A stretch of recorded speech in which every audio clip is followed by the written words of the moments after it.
How's it going, guys? As promised, I am going to be giving you a preservation guide for PvP. This is going to be the outline that I'm basically going to follow, in which I'm talking about everything. So if you kind of want to skip everything in terms of like, the non-specific gameplay stuff, you can maybe fast forward a little bit in the video to, kind of get right back or right down into the gameplay as opposed to like all the setup stuff. But I want to make sure I cover everything for everyone. So let's go ahead and start up here and talk about the pros and cons for preservation. Preservation, this is probably the season that it's felt the worst. I'm still having, pretty decent success with preservation, but I think it's more so the comp that I'm playing, the comp that I play, kind of is built around like what preservation is good at, aka the pros.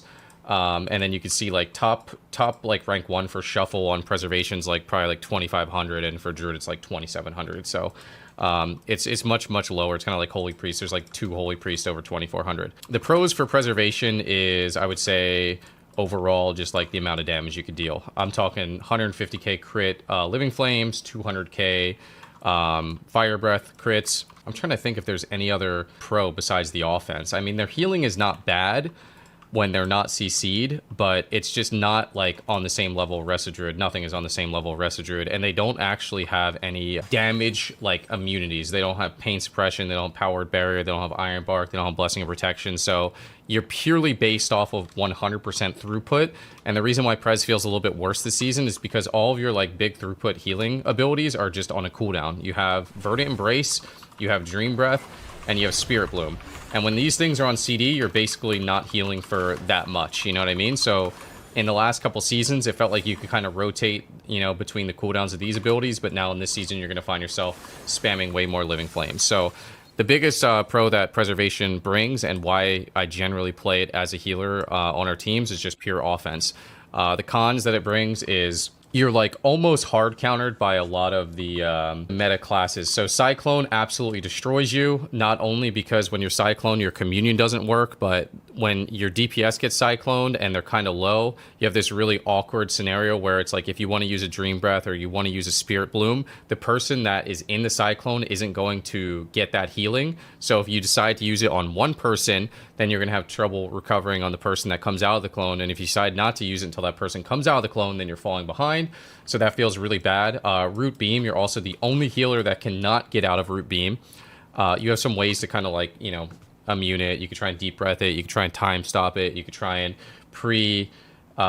dream projection it. And you could also try and like Obsidian Metal R Mastery it or whatever. But it's way harder than other healers just pressing Spirit Walk or pressing Gnome, things like that. So Root Beam and Cyclone destroy you. So Boomkin's like a hard counter. Sub Rogue also kind of destroys you because you're always in melee range.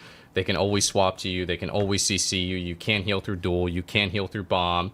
Both of those abilities ignore your communion. It is just a really rough life into Sub and a Boomkin. It's rough into Outlaw as well. Not so much Assassination. You could dispel their biggest cooldown on Death Mark. But yeah, I mean, the cons of preservation, not only do like a lot of the meta classes just destroy you, you're just always in a tough spot in general. You're always in melee range. You're always susceptible to being swapped to. You're always susceptible to being crowd controlled, which means if your healing isn't powerful enough to eat those crowd controls, where your HOTS can kind of like keep people alive and keep people stable through those CCs, it just doesn't feel that amazing. The reason why I'm still having success with my Prez in 3v3 is because I play with Sub Rogue, aka the most broken class in the game, and Boomkin, probably considered one of the best casters, if not the best. Ellie's up there, Destro is probably up there, but the way the comp works is Cyclone slows the game down, Rogue stuns people, Preservation gets to do damage to the stuns. It's just it's a perfect symphony of how the class wants to work. We'll go over add-ons real quick.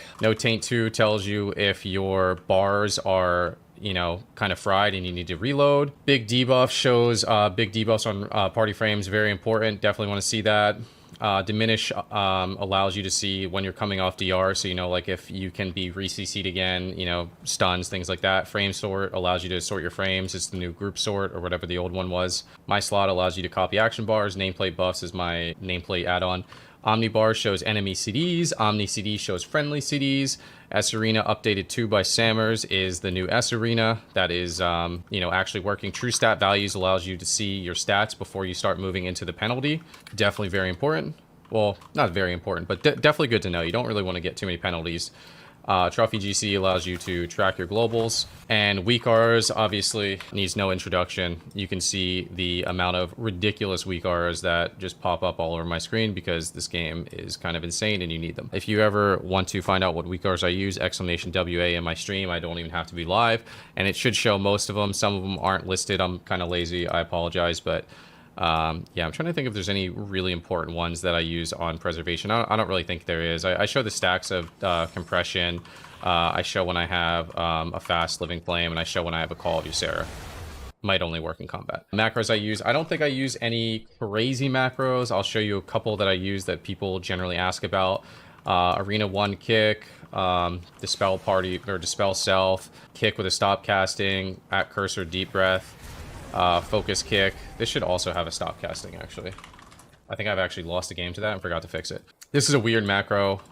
I don't even really use Unravel. It's not that important, but Unravel and Expunge, but also to cancel our time stop if you play time stop. We'll talk about that a little bit later. At cursor rescue, at cursor dreamflight, at cursor landslide, arena 2-3 kick, dispel party 1, focus sleep. This is a focus chrono loop and a target player time stop. It's actually kind of important to have a target player time stop because if you're targeted on your friendly and you want to time stop an oncoming CC and then instantly cancel it, it's actually kind of important to make sure that you have a macro that you could just press it on yourself. Spell party 2, sleep arena 1, 2, 3. This macro right here is actually, I don't know if this is the best way to do the macro, but this allows you to spam your wall, your wall macro without actually double pressing it. So if you ever double press your wall, you want to take this one. So right now I could actually spam my wall, and as I'm spamming it, it turns into a different icon. I think it basically turns into my chess piece. So that way I could press it as many times as I want, and until you stop pressing it for like 10 or 5 seconds, I'm not sure which number is which, might be 5 seconds, it won't turn into the other icon. So basically you can't double spam it, so you don't waste a charge. Definitely pretty useful. Stasis, stop casting into stasis, cursor swoop up. This is one of the macros that people ask me about. I have one of these for party 1 and party 2. Basically, this allows you to rescue your party 1 or 2 without having to target them. And the macro isn't written like... It's written a little weird because I don't think there's like a target party 1 at cursor rescue macro. So this kind of targets party 1, does at cursor, then targets last target. So it feels almost the same. Renewing Blaze, macroed in with wall, but I have wall separate in case I want to use them separately. Same thing with rescue there. Target of target, disintegrate. And I think that might be it for preservation, except one last macro, and it's actually kind of an important one, so I want to make sure I talk about it real quick. I have a lot of stuff in my drink macro, but one of the things I have is a cancel aura stasis, and you want a cancel aura stasis on preservation evoker because instead of pressing the global to cancel your stasis, if you have a cancel aura macro, it cancels it all without actually using the global. So definitely want to make sure you use that, and you want to make sure you use that every single time instead of using the global to repop your stasis. You should never use the global to repop your stasis.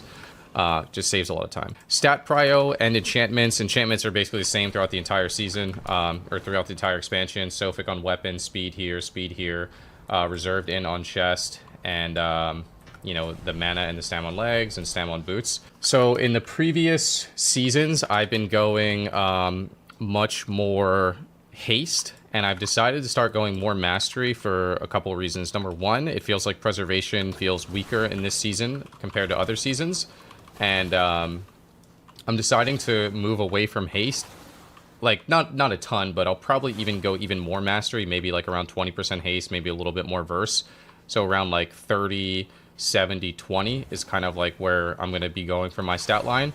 And none of it should be penalized, I believe. We could get like 300 more mastery here. We can get like 600 more here if we want to. And yeah, but basically the 4-piece allows you to feel like you have a lot more essence because your team is getting echoed more. So it feels like you just have more essence available in general, and the reason why I liked so much haste to begin with was because it just increases your essence regen, and if you run out of essence, your class basically is just 100% useless. It just breaks. That, and in 10.25, this talent right here allows reversion to have a 15% chance to grant more essence as well. So 10.25 comes out in 2 weeks. So you shouldn't have too much issues with Essence, so I'm starting to lean towards the Mastery side of things. For crafted gear and embellishments, I'm a huge fan of the Arm Guards. Arm Guards have a ton of uptime. Let's look at a game that's relatively long. Here's a long game. I'm not really sure what we're fighting, but let's look at the uptime on this one. 20%, 30% basically. So pretty decent uptime. Unlike the Shaman boots, for some reason, these ones are not broken. I don't know why, so I use the boots on this person. I've debated going precog on preservation. I haven't really pulled the trigger on it yet. It feels kind of awkward to want to fake empowered spells, but at the same time, like, it feels like you can just cast another spell anyway, so I'm not really sold on precog yet, but it is a possibility if you guys want to play precog. In terms of which one I would drop, honestly, I'd probably drop the boots. I'm a huge fan of the Arm Guards. And then in terms of other crafted gear, I mean, I'll probably craft a belt because there's no mastery belt. I'll maybe craft a balanced versatility mastery neck, but the PvP one's also probably fine. You could do the same thing with the cloak. You want it probably at least one ring crafted. I have a haste mastery ring actually. But yeah, I mean, crafted gear kind of fills up the slots where the PvP gear doesn't have the stat that you want, but if you're like well over 30% verse, you also then want to craft a piece to kind of balance out the verse and the mastery, even if it does have verse mastery for like, for example, the neck and the ring, if you're high verse, because the stat weight is too heavy into verse, I guess. You don't really want more than 30% verse. The tier gear, let me double check, but I'm pretty sure you skip the gloves. They're high crit, low haste. What's the other option? They're high crit, low haste. And haste is one of like your prioritized stat, but I mean, this is high verse, low crit. Crit isn't really that amazing, but yeah, I would say personally skip the gloves. It kind of puts you in a little bit of an awkward crafting situation early on because you get one free like big item to craft, which is the chest, helm, or legs. You basically get a free craft from PvP. So if you want to replace the gloves for the legs just so you get a free craft so you can gear up quicker, that is 100% reasonable. The water that you use is the delicious Dragon Spittle buy from the auction house. The vendor water is actually not as good. So let's actually go ahead and get into the nitty gritty. Talk about the talents here. On the right hand side, there's only a handful of talents I ever change. And I would say if you're a shuffle person, if you fight against druids, this is the build you're going to play because you want the big purge. And if you fight against anything else, you probably want to play this build because Living Flame is actually a big percentage of your healing. And although Life Force Mender might not seem like a big deal, the 1 and 2% actually equate to 25% per talent point. So 2 points in Life Force Mender is 50% more healing on Living Flame, and it actually adds up. And now in regular 3v3, if you feel like you can sacrifice some healing, you could play this. That way you have big damage with the big flame breath here and the bigger flame breath here as well as the living flame. If you need a little bit more healing, you would swap over to this. And then if you feel like you don't have a lot of time to energy loop and you don't have a lot of time to go for those big fire breaths, you would just go with this. This is probably the biggest HPS right here because you have maximum living flame healing and maximum dream breath healing. But when you fight against our druids, you do kind of want the extra purge. It actually ends up being pretty important. Our druids are kind of common these days. And then if you're feeling frisky, you could drop the 1 point in the dream breath. I will say that if you're fighting against an RMP, for example, I think yesterday I actually did something like really weird where I did this because I didn't actually need the extra healing from Grace Period and I just wanted one additional way to immune CC. If you ever do play Dreamflight, it's actually kind of good to play Recall. Someone was asking earlier how they survive against melee, and Dreamflight with Recall is actually pretty insane. But other than that, that's probably like all the changes you do here. Now in this side of the tree, there's a few more points that you can change, but there's really not that many. I've been playing Renewing Blaze again. If I'm not playing with a rogue, I'll generally play Terror of the Skies. If you are playing with a rogue, I mean, you can put this point wherever you want. It really doesn't matter. If you have a lock in your team, you give them short port. If you want short root, you could do it. If you want short knock, you could do it. If you want more movement speed, you could do it. These are really just flex points. And if you ever spec out of, which you really shouldn't do very much, but if you ever are like, not really too worried about your living flames in a matchup, you could unspec these. Like if you feel like you don't need the throughput. But yeah, it's these are your flex points basically. But I would say my general build looks something like this. You could do this too if you don't want the stun or the Renewing Blaze if you're not getting attacked. But I would say that this is my general build with my flex point being here. And then if you ever play Dreamflight, you could do that as well because this talent is actually really super sick with Dreamflight. But other than that, all the other talents are pretty locked in. In terms of honor talents, I think you basically always take Null Shroud. There's some very weird scenarios where I'll drop Dream Projection for Dreamwalker's Embrace, maybe even against like Resto Druids, so you have the Purge, and you also have the extra damage that your Dreamwalker's Embrace does. It feels pretty good in Shuffle to have that extra damage versus Resto Druids. I play Unburdened if I'm getting trained by melee. If you're getting trained by melee, Dreamwalker's Embrace doesn't do anything because you're not pairing it on anyone because you have to Verdant yourself. So you could make that swap there. So it would be like something like this. I basically don't really play Swoop Up anymore. Time Stop I've been using to like try and preemptively immune CC on myself. I like it versus sub-rogues. I like it versus like ret pallies that run over, try and hodge you. You know, things like that. And then I don't really play Obsidian Metal anymore. You could try it versus Boomkins if you like. I don't really play Chrono Loop anymore. It feels like the other talents just have more value. I never play Divide and Conquer. So Purge, Time Stop, Unburden, and Dreamwalker's Embrace are like your flex talents. But these are basically almost always going to be locked in unless you're against, I would say, a Resto Druid. I'm trying to think of another scenario, but I think it's basically just Resto Druid, where you would maybe drop Dream Projection for Dreamwalker's Embrace, so you just have like some extra cleave. There was a specific scenario yesterday where I was fighting against Enhance Windwalker Holy Pally, where I felt like I didn't need the healing versus Dream Projection, and I also wanted Time Stop to try and immune Pally CC, so it did look something like this. The healing rotation on Preservation, I'm going to assume that you know how Preservation works, so I'm not really going to get too involved, like, you know, into like the actual 100% breakdown, but basically the goal of Preservation is to try and echo before every single heal. You want to try and have 100% uptime on Reversion. Reversion increases the healing you take by 10%. You have 2 of them, that increases the healing that you take by 20%. The stacks, I think technically it's actually like 21 or 22% with the way the math works. I don't know how math works, so I'm not going to get into it, but it's obviously very important. There are scenarios where you may be out of essence, and it's definitely worth just using a single Reversion. But basically, Verdant Embrace, Dream Breath are going to be used like exclusively on cooldown. You know, every time these abilities are available, you're going to be pressing them. There was a point where you didn't actually want to Dream Breath on CD because it was kind of like a mana dump. I don't think you have that luxury anymore. You want to make sure you're pressing both of these on cooldown, with Spirit Bloom being like one of the flex heals where, you know, you could either Living Flame or Spirit Bloom. It doesn't matter, either or. And yeah, I mean, other than that, I'm trying to think. Reversions on CD, you want to try and double them up. Verdant Embrace on CD. I'll say there's some scenarios where you may not go for a double Reversion or a double Verdant because you actually are prioritizing a double Dream Breath. So let's say you're around 4 Essence and you want to get your Call of Ysera up, which is 40% healing. Sorry, I'm trying to be at 4 Essence here. Like right now, a smart play would actually be to Verdant and then Echo 1, Echo 2, and then double Dream Breath. You can actually have multiple Echoes out. I've seen someone before that said, oh, I didn't know I could have multiple Echoes out. And this puts up, you know, the double Dream Breath on 2 people.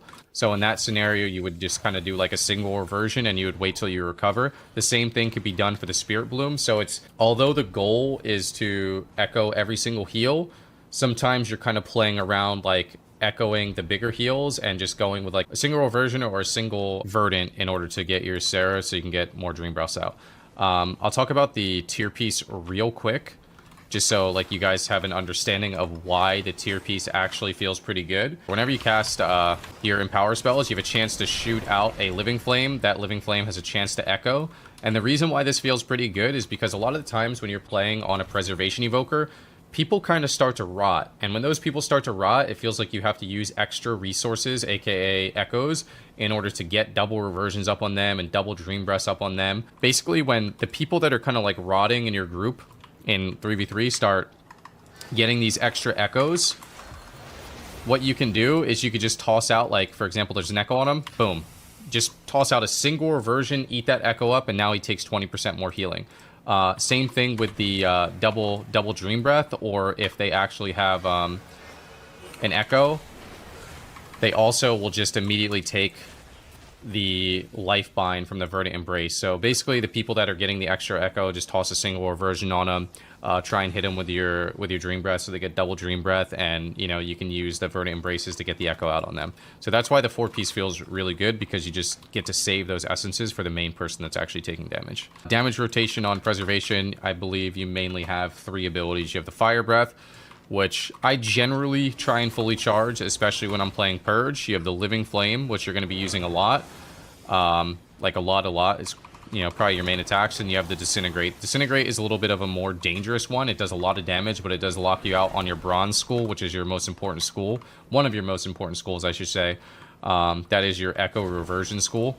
So if you get locked out on this, you can't Echo or Reversion or Rewind or Time Dial.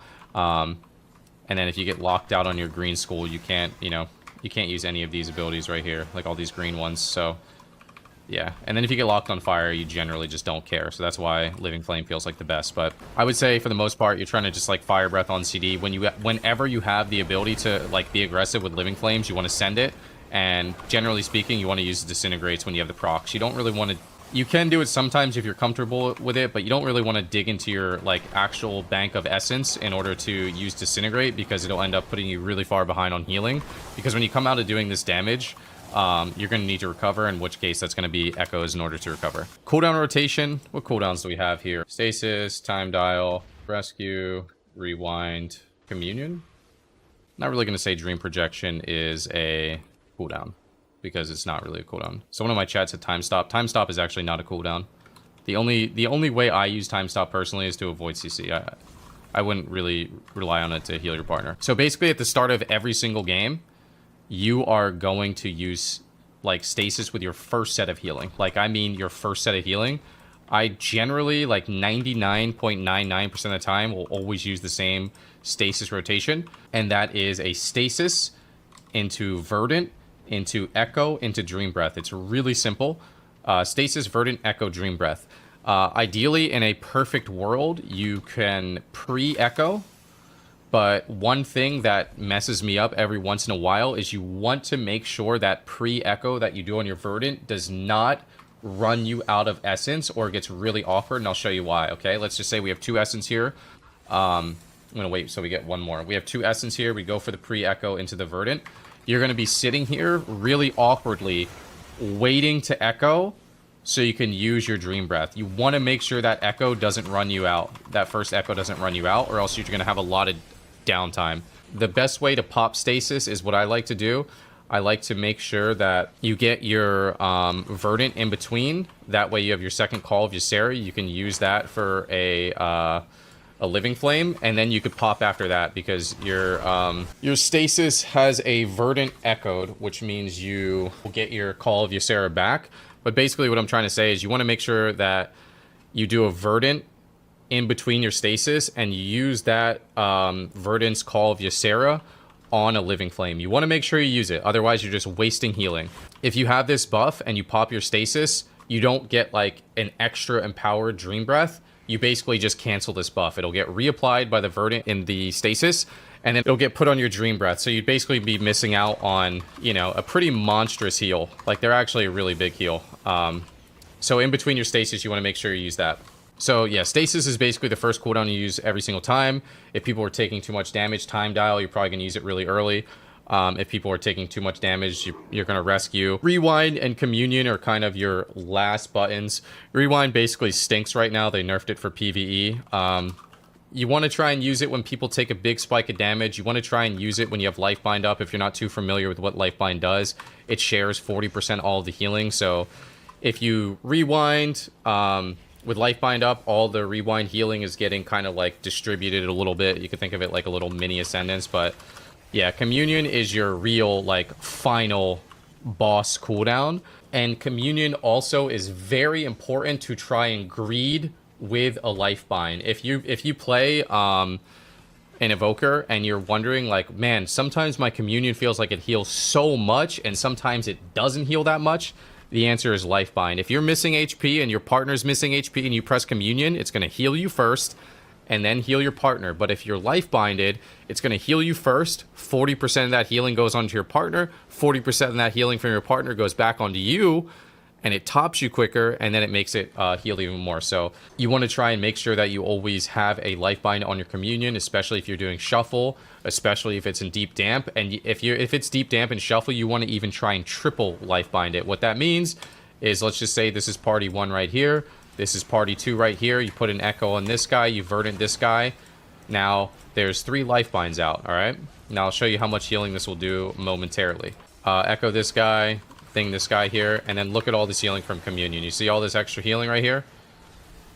All that is just getting passed around, you know? Makes the cooldown very, very good. Almost not that great without it. One thing I want to talk about real quick with the cooldown order is sometimes it felt okay to commune first over PvP trinketing, but now with the 1 5-minute trinket, if you commune first on a 3-minute cooldown and then you trinket, it feels like you kind of get like left without a lot of CDs. So trinketing and then communing and trinketing generally feels better. Sometimes that won't work if you don't have like a rescue to pair with your PvP trinket and you're trying to pinch your trinket and someone's low, you are going to have to commune first. I generally tip the scales offensively in terms of Fire Breath because I don't mind casting a Dream Breath and I don't mind casting a Spirit Bloom, but there are some scenarios where you need instant healing immediately, and doing a max rank Dream Breath for burst healing is completely fine, and doing a max rank Spirit Bloom for AoE healing is completely fine.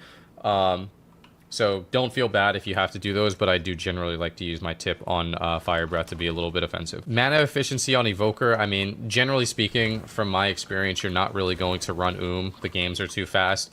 If you are having an issue with mana, there's only 2 things you could do. You could try and get more value out of Energy Loop. Make sure you use all your Essence Burst procs on Disintegrate if possible. Secondly, you can go for early Emerald Communions, just because it gives like 33,000-ish mana back.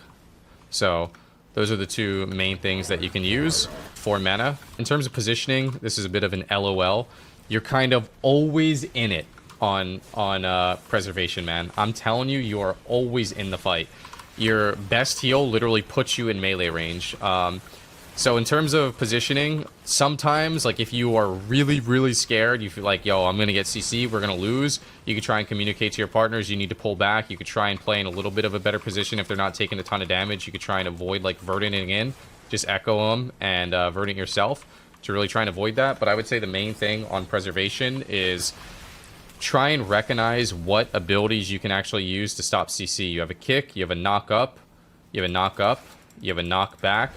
You have a Deep Breath, and you have a Shroud. So, and you could also try and sleepwalk people on CC. So instead of like trying to worry too much about your positioning, you should try and worry more about like how you stop CC, because it's just something that you're going to have to get comfortable with, like coordinated chaos, basically. Just accept the fact that sometimes you will get CC'd, and you got to live with it. So just, I don't want to say that this is like a huge error that Preservation's make, but it's probably something that a lot of people don't think about. But the knock up and the knock back are actually pretty solid. Your utility, CC, being offensive. So in terms of being offensive, you always want to be offensive on Preservation if you can. This is a gas pedal class. I will say sometimes I'm healing melee cleaves and it feels like I have no time to do any damage, and that's okay. You know what I mean? Don't get your team killed because you're trying to be offensive. It's a, if you have the opportunity to, your first thought should be offensive. Your team is topped, your hots are out, boom, be offensive. Start doing damage, start looking for crowd control. You know, use the Fire Breath, whatever. Your 2 crowd controls are Sleepwalk and Terror of the Sky Stun if you have them. From like a shuffle point of view, sleeping the healer is really good. If you see people stacked up, you know, maybe trying to group up, run to a pillar, you could landslide into a Deep Breath. Oppress is really good for that. Like if you want to oppress before you go for that Deep Breath, the stun will last a lot longer. I play with a Sub-Rogue, so the way I use Oppress when I play with a Sub-Rogue is if we see someone with no trinket, we could try and oppress Kidney. If I see a bunch of people grouped up, I'll try and like oppress, and we'll go for a blind stun, things like that. Oppress is really valuable, so just like think about ways you can help your team set up kills with an oppressing roar. If you play with a warrior, you go oppress the healer, they leap fear first global, they stormbolt off, you increase their CC chain by 30%, it's really good. If you play with a demon hunter, you could oppress first global on healer. When they're in position, they could incap into a fear, into a stun, you can increase that CC chain. If you play with like a, you know, a DK, they can grip people up, you could oppress all that, you could use your AoE dragon stun, so you definitely want to be looking for ways to utilize Oppress. It's definitely one of the better utilities you have. You have the Purge, I would say. Definitely want to be looking for the AoE purges on Resto Druids. Dealing with kicks on Preservation Evoker, it feels like I get kicked a lot more this season than I used to. You know, I guess people just decided to switch their gaming chairs this season, but I'm talking about I get kicked on my 0.4 second Dream Projection, I get kicked on my 0.1 second Dream Breath. Dealing with kicks is generally going to be you just cast the next School of Magic. If you get kicked on green, you cast red. If you get kicked on red, most likely you're probably already off the cooldown of green, so you should try and do that. But if you get, you know, kicked on all three, it's kind of a weird situation because I mean, I guess if you get kicked on green into red, you could just do a you know, echo into reversion for a little bit of healing. You could also disintegrate, but that's like a little bit of a weird one. If you get double kicked, you're probably not just going to immediately cast disintegrate. The only thing that I'll say, if you get kicked on a Dream Breath and your first thought is to just immediately cast a Living Flame, if you have to do it, do it. That's okay. If you're like, okay, we need this heal right now. But if you can wait the lockout, you should wait the lockout. Otherwise, you're going to be consuming your Call of Ysera buff on your Living Flame, which you generally don't want to do. You want to make sure that you use it on Dream Breath. So yeah, that's just one thing to think about, I guess. Every 15 seconds, you Verdant, and every 30 seconds, you Dream Breath. So you're going to do a Verdant into Dream Breath, and you're going to use one Call of Ysera on that, and then you're going to Verdant off CD, and then your next Verdant Call of Ysera is going to be used on the Living Flame. So you kind of like rotate them back and forth. So like now, for example, my next Verdant Embrace, Dream Breath still on CD, and you want to make sure you use this Call of Ysera on a Living Flame. But yeah, dealing with kicks, it sounds really silly, but you just want to get very comfortable with what School of Magic you can cast next. If you get kicked on fire, you cast green. If you get kicked on green, you cast fire, with the backup being the Echo Reversion. So in terms of how to kite well and survive, I would say you actually do get attacked a lot on Preservation. You're kind of always in a spot. I don't really get trained too much by melee, but if you feel like you are getting trained, then I would say you don't really need Natural Convergence because you're not really probably going to go for a lot of disintegrates, but you can maybe drop Scarlet Adaptation, do something like this, short Renewing Blaze, and then you just want to play the Unburdened Flight. So with, oh wait, actually I think this talent might be better, Time Spiral, to give yourself an extra charge of a hover. So I mean, people, if they're trying to train you as a Preservation and you're spec'd something like this, man, they have no chance. Like, you're hovered, you're freedomed, you know, for 10 seconds, you're just sprinting around, you can't be slowed. It should be really no issue. And if you're still really having issues, you could do something like this where you go Dreamflight, and I'm telling you, there's no chance anyone could ever be on you with three freedoms of hovers and then being able to port back. They get to you, boom, you're out of there, you know? You're across the whole map. They get to you again, you know? You're out of here. You know, if they somehow manage to get back to you again, you can port back. It's just, this talent and combined with the two breaths is really, really insane. A lot of games where teams do decide to attack me, I'll never, like, start a game playing, like, all this stuff, but if they do decide to attack me, I'll be like, okay, I will play Unburdened. Like, you know, they got to keep me humble a little bit. In terms of offensive and defensive, you definitely have to focus on healing, but I would say in terms of offensive, the main thing you probably want to do is at least try and Fire Breath on CD if you feel like you can't spam Living Flames. Fire Breathing on CD is at least going to allow you to get some defensive value by allowing you to shoot out additional Living Flames, which will give you Essence Burst, and also allow you to apply Echoes. So Fire Breathing on CD just as an Empower spell is at bare minimum important, but you do want to make sure that you are trying to Living Flame and you are trying to Disintegrate when you get the opportunity. And, you know, in terms of defensive, like, you're just an offensive healer. It's just the reality of it. Just make sure you're using your heals, like, on CD. And if you have to spam Living Flame, you just got to do it. It feels pretty bad to spam Living Flame, but it doesn't feel as bad as it did before in the past, because Living Flame actually kind of pumps now, and it can actually, like, apply Echo, and it doesn't feel as bad. So with this 20% buff here, and if you actually have the Call of Ysera, I mean, this Living Flame is actually going to do a lot of healing. 250k with 130k, you know, 400k flame. Not too shabby. In terms of the compositions you can play as Preservation, I would say the only comp I can say with 100% certainty that I like Preservation probably more than any other healer is Rogue Druid, Rogue Boomkin. I think that the comp just makes sense for how Preservation works. Rogues lock people down. You get to do damage in that lockdown. Boomkins give you Innervate, which is amazing. For your first set of stasis, you get Innervated. You press a 10,000 mana button, a 5,000 mana button, you know, another 5,000 mana button, another 10,000 mana button into another 10,000 mana button. You just get like free 30k mana right off the rip. And then also they're cloning stuff in between, so it actually allows you to be able to kind of rotate your healing around your actual like real cooldown heals. But with that being said, we queued last night as double Druid Rogue, and it actually just felt insane. So, like, I don't know. Preservation, I would say, is, like, kind of like a soft counter to Resto Druid. It's, like, one of the main reasons why it still kind of works in this meta is because when you play, like, the AoE Klepto with Fauna Magic and the Scoring Flame, it just feels pretty good, but the reality is you're just not the best healer. So, you could try and play Preservation with, like, some melee cleaves and be super offensive.